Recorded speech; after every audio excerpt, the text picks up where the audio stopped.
CSGO xin được chào các bạn. Tại Mỹ đầu thập niên 1950, các thế lực chống cộng có phần hơi cực đoan lên nắm quyền. Cơ quan an ninh thực hiện chiến dịch theo dõi, phân biệt đối xử, sa thải, khởi tố và bắt giam những người ủng hộ Đảng Cộng sản Mỹ. Chính phủ Mỹ khiến công chúng nghĩ rằng những người cộng sản là mối đe dọa đối với an ninh quốc gia. Trước đó, từ năm 1943, Hoa Kỳ đã có một số hành động chống Nhật ở Đông Nam Á. Tại Việt Nam lúc này, Chủ tịch Hồ Chí Minh nhận thấy rằng Mỹ đang muốn đóng vai trò lớn hơn ở khu vực Thái Bình Dương nên đã làm tất cả để thiết lập mối quan hệ với người Mỹ thông qua việc giải cứu các phi công gặp nạn trong chiến tranh với Nhật Bản, cung cấp tin tức tình báo cho Mỹ. Đổi lại, cơ quan tình báo Mỹ giúp đỡ về y tế, vũ khí, phương tiện liên lạc, cố vấn và huấn luyện quân đội quy mô nhỏ cho Việt Minh. Thế nhưng tình hình sau đó lại xấu đi vì Mỹ xem Việt Nam Dân Chủ Cộng Hòa là tay sai của quốc tế cộng sản. Tuy nhiên, thực tế là từ trước năm 1950, Việt Nam Dân Chủ Cộng Hòa không nhận được sự hỗ trợ từ Liên Xô và Trung Quốc, thậm chí còn chưa được hai nước này công nhận.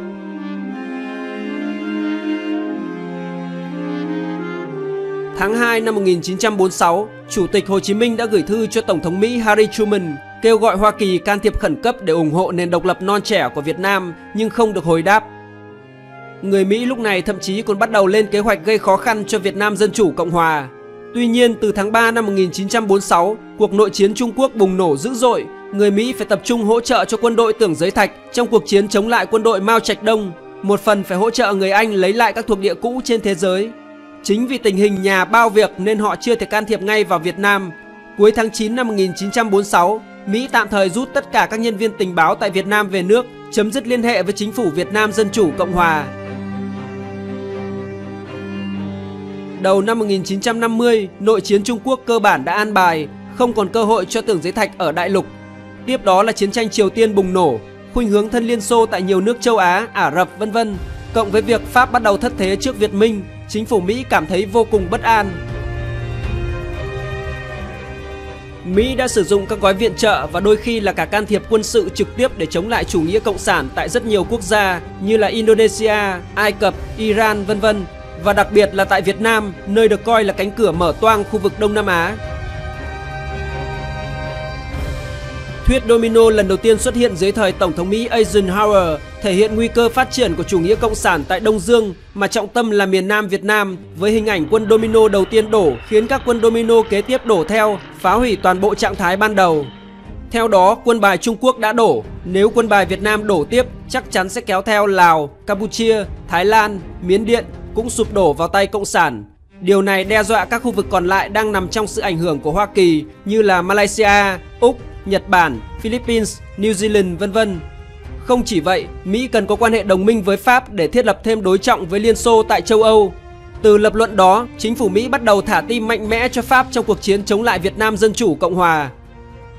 Việc viện trợ này cũng đạt được thêm các ý đồ khác của Mỹ, đó là muốn lợi dụng Pháp tiêu thụ bớt số vũ khí còn dư bởi năng lực sản xuất khí tài quân sự của Mỹ chưa kịp hạ xuống sau Thế chiến II, đồng thời cũng để tránh tối đa tổn thất nhân mạng của lính Mỹ.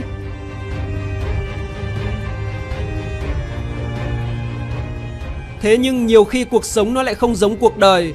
Vào ngày 7 tháng 5 năm 1954, cuộc chiến với những thương vong khủng khiếp tại Điện Biên Phủ đã kết thúc với thất bại dành cho lực lượng Liên Hiệp Pháp. Ngay ngày hôm sau, tức là ngày 8 tháng 5, các vấn đề về Đông Dương bắt đầu được đưa ra bàn luận tại Hội nghị Geneva, Thụy Sĩ. Quốc gia Việt Nam khi đó vẫn chưa độc lập khỏi Liên Hiệp Pháp nên hoàn toàn phải ủy quyền cho Pháp đàm phán các thỏa thuận với Việt Nam Dân Chủ Cộng Hòa.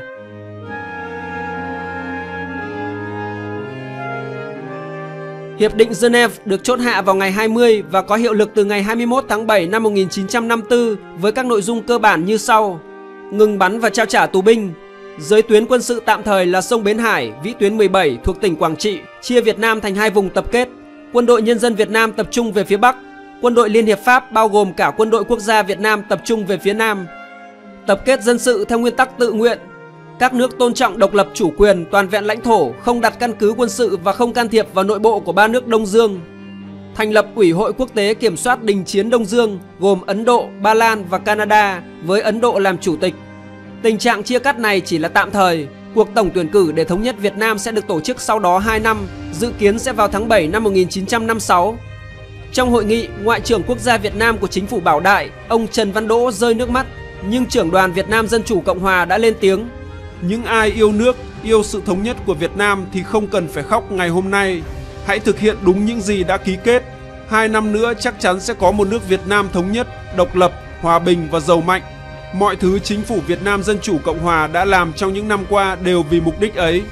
Nước mắt của chúng tôi đổ ra trong cuộc đấu tranh cho sự nghiệp đó nhiều hơn rất nhiều so với những giọt lệ mà quý vị nhỏ ra ở đây.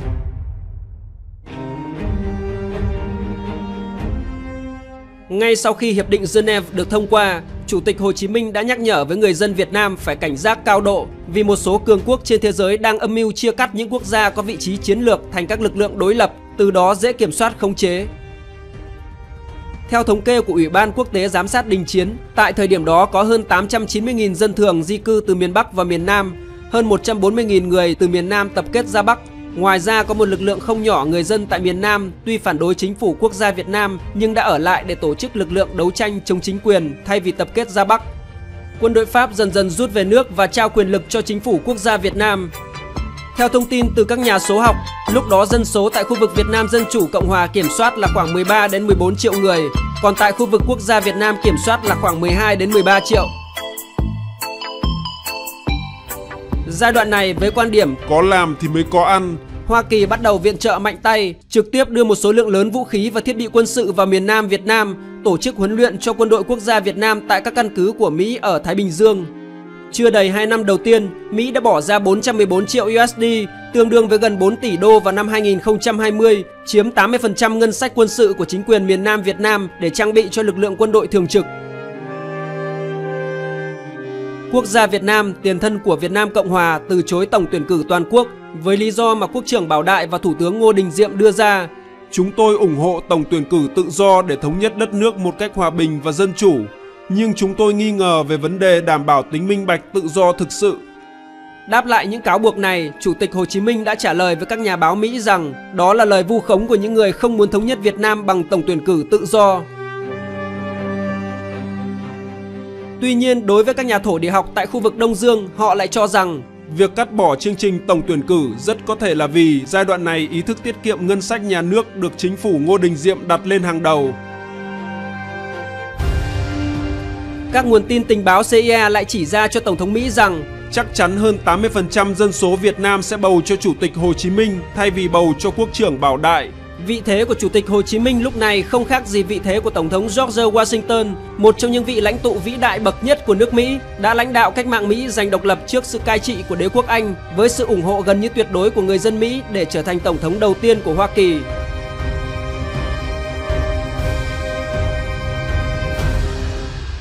Trong năm 1954, hơn 4.000 người dân Huế đã biểu tình chống lại sự can thiệp của Mỹ. Hơn 5.000 người biểu tình tại Sài Gòn, Chợ Lớn yêu cầu thi hành Hiệp định Geneva. Cuộc tổng tuyển cử tự do để thống nhất Việt Nam đã không bao giờ được tổ chức. Mỹ hậu thuẫn cho Ngô Đình Diệm thành lập một chính thể riêng biệt ở phía nam vĩ tuyến 17. Việt Nam Dân Chủ Cộng Hòa coi đây là hành động phá hoại Hiệp định Geneva. Đồng thời với việc từ chối tổng tuyển cử, chính phủ Ngô Đình Diệm ra sức củng cố quyền lực, đàn áp rất mạnh tay đối với những người chống đối. Theo tư vấn của Mỹ, chính phủ Ngô Đình Diệm không gọi là Việt Minh nữa mà gọi là Việt Cộng. Sau đó ra lệnh đập phá các tượng đài kháng chiến, san bằng nghĩa trang liệt sĩ trong chiến tranh Đông Dương, đưa ra chính sách tố cộng diệt cộng nhằm triệt tiêu ảnh hưởng của Việt Minh. Biểu tình và xung đột chính trị là những báo hiệu đầu tiên cho thấy chiến tranh Việt Nam sớm muộn cũng sẽ nổ ra. Mục tiêu của các bên trong cuộc chiến này là rất phức tạp. Đối với các nhà lãnh đạo Mỹ và Việt Nam Cộng Hòa, đây là cuộc chiến tranh giữa hai hệ tư tưởng, chủ nghĩa cộng sản và chủ nghĩa chống cộng.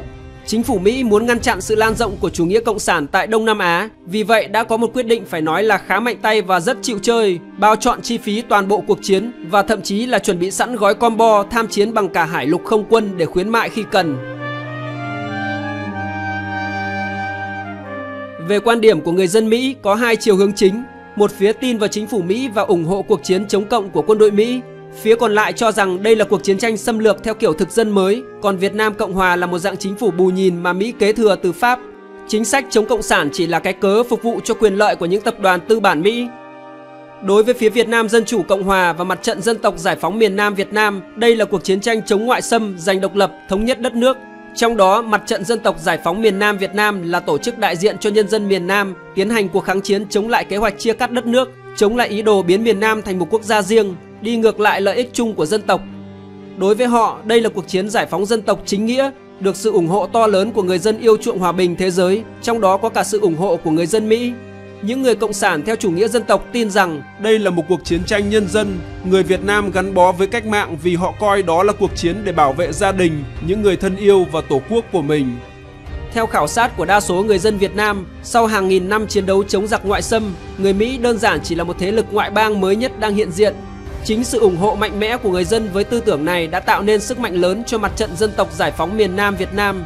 Họ cảm thấy chính phủ Việt Nam Cộng Hòa hầu như phụ thuộc hoàn toàn vào Mỹ, không duy trì được vai trò độc lập. Đại đa số hiểu rằng tiền thân của Việt Nam Cộng Hòa là quốc gia Việt Nam thuộc Liên hiệp Pháp, sau đó được tổ chức lại theo kiểu Mỹ.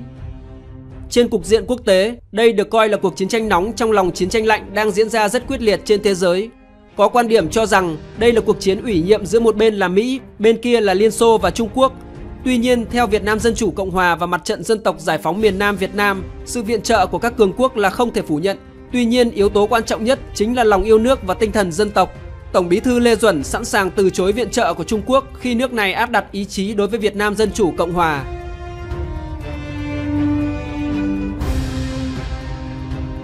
Cuộc chiến này được hầu hết các nước trên thế giới gọi là chiến tranh Việt Nam. Đối với nhiều người Việt, nó còn được gọi là kháng chiến chống Mỹ. Một số gọi là chiến tranh Đông Dương lần 2 vì chiến trường đã lan rộng ra các nước Đông Dương, và cũng là để phân biệt với chiến tranh Đông Dương lần 1 từ năm 1945 đến năm 1954 và chiến tranh Đông Dương lần 3 từ năm 1975 đến năm 1991. Cuộc chiến tranh Đông Dương lần 3 khá phức tạp về mặt chính trị với sự tham gia trực tiếp của 5 nước tiếp giáp nhau, bao gồm Campuchia, Việt Nam, Lào, Thái Lan và Trung Quốc. Vì vậy, nếu có dịp, chúng ta sẽ phải bàn luận chi tiết ở một video khác.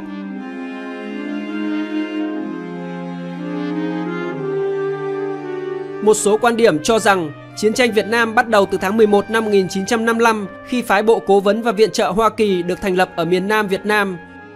Tuy nhiên, một số khác lại cho rằng cuộc chiến phải tính từ năm 1947 khi Mỹ bắt đầu viện trợ cho Pháp tại Đông Dương. Lực lượng tham chiến chính của hai bên có thể điểm danh như sau. Bên thứ nhất là Mỹ, Việt Nam Cộng Hòa ở miền Nam Việt Nam cùng một số đồng minh khác tham chiến trực tiếp như là Úc, Hàn Quốc, Thái Lan, Philippines, New Zealand, vân vân. Bên còn lại là Mặt trận Dân tộc Giải phóng miền Nam, Cộng hòa miền Nam Việt Nam, Việt Nam Dân Chủ Cộng Hòa với sự viện trợ vũ khí chuyên gia từ các nước xã hội chủ nghĩa, đặc biệt là Liên Xô và Trung Quốc. Cuộc chiến này thực sự không hề đơn giản như những toan tính ban đầu của người Mỹ. Miệng đời dù có ác ôn, nhưng nhờ có nó ta khôn lên nhiều. Chưa biết thực hư câu nói này như thế nào, nhưng thống chế Pháp Charles de Gaulle khi tiếp Tổng thống Mỹ John Kennedy tại Paris đã từng cảnh báo. Người Pháp chúng tôi có kinh nghiệm về chuyện đó. Người Mỹ các ông trước đây từng muốn thay chỗ chúng tôi tại Đông Dương. Và hôm nay, ông muốn nối gót chúng tôi để nhen lại ngọn lửa chiến tranh mà chúng tôi đã kết thúc. Tôi xin báo trước cho các ông biết, các ông sẽ từ từ sa vào vũng lầy chính trị và quân sự không đáy, bất chấp những tổn thất nhân mạng tiền của mà các ông sẽ phung phí ở đó.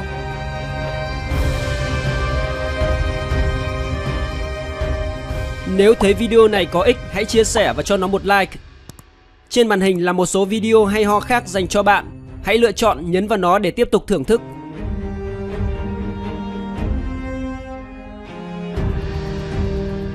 GH Go xin chào và hẹn gặp lại các bạn trong các video tiếp theo.